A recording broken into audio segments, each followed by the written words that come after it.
Una delle poche esuli che sono in provincia di Rovigo è la signora Maria. Sì, sono tutti Ma signora Maria, allora, lei è scappata, diciamo, da Zara in particolare a 15 anni. sì. Che No, ricordo? a 18. Loro sono arrivati che avevo 15 anni e noi abbiamo fatto subito la domanda per venire in Italia perché noi ci sentivamo italiani, ma loro dicevano che noi non siamo italiani. Loro, i titini. I titini, bravo. E non ci davano mai per venire via, tanto più che Zara è stata bombardata tante volte grazie agli americani e ai titini. E finché mio papà, siccome lavorava all'azienda elettrica, non ha messo a posto la luce perché non avevano neanche gente alla adeguata, preparata, non ci davano il permesso per venire via. Io ho parlato con lei prima di, Sì. di andare in onda. Sì. Lei ha un po' di livore fondamentalmente con i titini in particolare, Naturale. in seconda battuta con gli anglo-americani che hanno distrutto una città come Zara che era fantastica, Sì. e anche con gli italiani che per 60 anni hanno Questo mi dimenticato. brucia, ancora oggi mi brucia, perché 60 anni ci hanno ignorato, non un giorno. Dopo è venuta la giornata del ricordo, perché dicevano che noi eravamo fascisti, noi eravamo italiani, come italiani qui. Cosa c'era in Italia? Il fascismo. E noi abbiamo, siccome siamo persone educate, abbiamo rispettato. Cosa dovevamo fare? Farsi ammazzare? Non so mica io. Una domanda, quando lei è arrivata poi in Italia, Sì. in prima battuta è arrivata a Rovigo lei, no? No, la prima siamo arrivati in Ancona con la nave e sa chi si sono venuti a prenderci? La polizia, perché avevano paura che i compagni italiani ci facessero del male. E questa è verità quello che dico, eh. Lei dirà, lei sempre i compagni, perché mi hanno fatto tanto di male e io preferirei morire che dare un voto a loro. Non lo darò mai, perché io ho sofferto. Chiuso. Ecco, quindi arrivando in Italia, Sì. è in un momento storico adesso odierno che Sì. noi facciamo fatica ad accettare lo straniero. Voi come siete stati accettati? Noi non eravamo, ecco il sbaglio, noi non eravamo stranieri, noi eravamo italiani che abbiamo dovuto abbandonare la nostra terra perché Tito non ci lasciava come italiani. E gli italiani come vi hanno accettato? Male, perché ci hanno ignorato. Quando che siamo appena arrivati sicuro non ci hanno sparato, però non è che ci vedevano come una cosa giusta.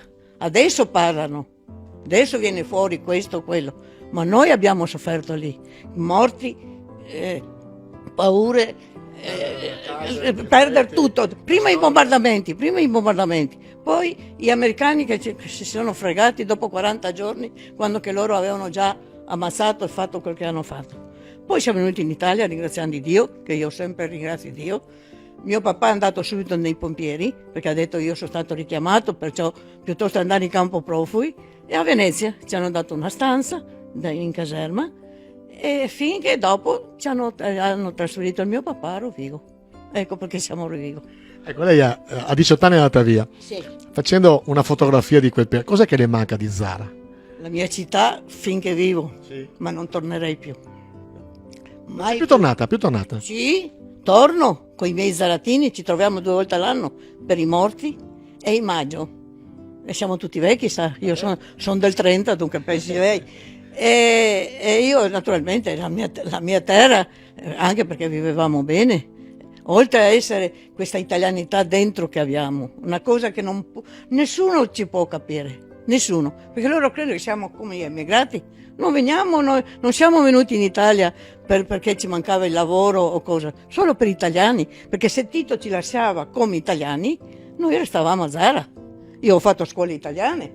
In Dalmazia si parlava italiano, ma c'era bilingua o solo italiano? No, come a Bolzano.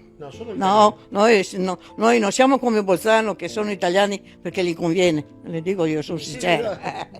Noi siamo italiani e come italiani noi vogliamo essere, come si può dire, abbiamo dentro, noi, in Italia le scuole non c'era lì bilingue, per niente.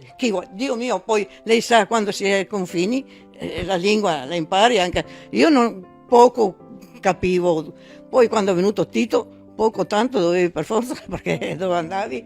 Le faccio un'ultima domanda, forse dovevo farla allo storico, però lo faccio a lei che forse è più sanguigna. Il Vaticano in Italia come vi ha supportato o no? O vi ha ignorato anche lui? Ma anche lui, almeno io non mi sono rivolta al Papa perché non avevo l'occasione per farlo. Ad ogni modo noi altri siamo stati, dopo, quando è stato il primo impatto, io mi trovo bene. In Italia non è che io ho trovato della gente che mi ha trattato male, è stato il primo impatto che non parlavano di noi, ha capito? Non che, che io personalmente non sono stata trattata male da nessuna parte, anzi, quando che sentono il mio cognome, per esempio in ospedale, dicono: lei è croata? No, io sono italiana. Lei ha avuto la fortuna che tutta la sua famiglia sia salvata. Sì, ringraziando Dio. Però Passando quel che abbiamo passato. è andata via a 18 anni. Sì. Ce li ha ancora fotografati nella sua testa i ragazzi che magari non ha più visto perché o si sono dispersi oppure sono stati purtroppo uccisi? Io ricordo sempre i miei zaratini, ma noi ci troviamo, quelli che eravamo vicini ci troviamo perché facciamo il raduno anche in Italia, qua e anche là.